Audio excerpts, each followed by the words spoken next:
Guys, Team Aces ng Lucena, malapit lang ito sa SM. Dito ako nag-register para sa driving lesson ko. This is Ma'am Erica na mag-a-assist sa inyo at wala si Ma'am mismo yung kanilang manager. Then ito yung office nila. Katabi lang to ng SM Shopping Mall, yung way ng paparking bago mag-enter yung corner lot, yung white building. So dito siya, second floor. Ito nga si Sir Buboy ang magtuturo sa akin para i-refresh lahat ng mga napag-aralan ko before. That was last March pa ata. So, masyado siyang kalmado kaya panatag ako na natututo agad ako talaga sa kanya. So, nag-start kami mag-drive sa Enverga to Diversion, then Diversion to SM. So, I'm very proud to myself that time kasi nakapag-drive talaga ako.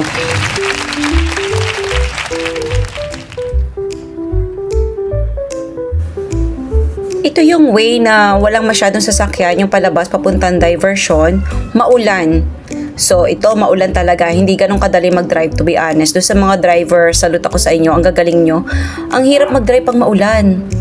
Actually, ambon-ambon pa that part. Later, pag nandun na kami sa may Diversion yun, ang lakas ng ulan. So today, kailangan ko mag-recap ng mga napag-aralan ko last March para pagkuha ko ng license, pasok sa banga. So samahan niyo muna ako mag-drive and I'm so happy! So thank you sa panonood. Samahan niyo muna ako. Hindi muna ako magsasalita.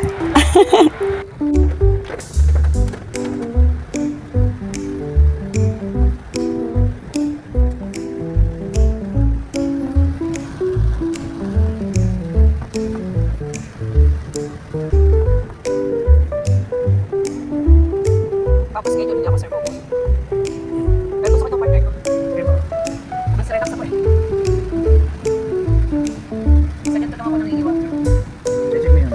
Alam mo yung ganun, aware kasi ako na dapat din na matutunan natin talaga mag-drive. Just in case of emergency or kinailangan talaga nating mag-drive. At least wala man tayong sasakyan, meron akong kakayahan mag-drive. Ganun.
Nakapag-park ako ng 2 beses thanks to Sir Buboy. Very calm coach. Yan, nakapag-park ako mga ate. So, tatry pa namin. So, after makapag-practice ng parking as well, so nandito na kami sa Red Bee, papunta na kaming SM, pabalik ng office. And this is it. Pauwi na. Thank you.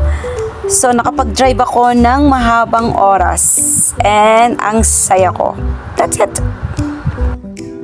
Once again, thank you so much Team Aces ng Lucena, especially to Sir Buboy. Thank you po sa patience, sa pagtuturo sa akin. Napakakalmado ni Sir Buboy. That's why, na-request ko talaga siya na maging coach ka uli sa pagdadrive. So, thank you. That's all. Thank you for watching, guys. Please share and like para ma-notify kayo sa susunod kong video. Thank you.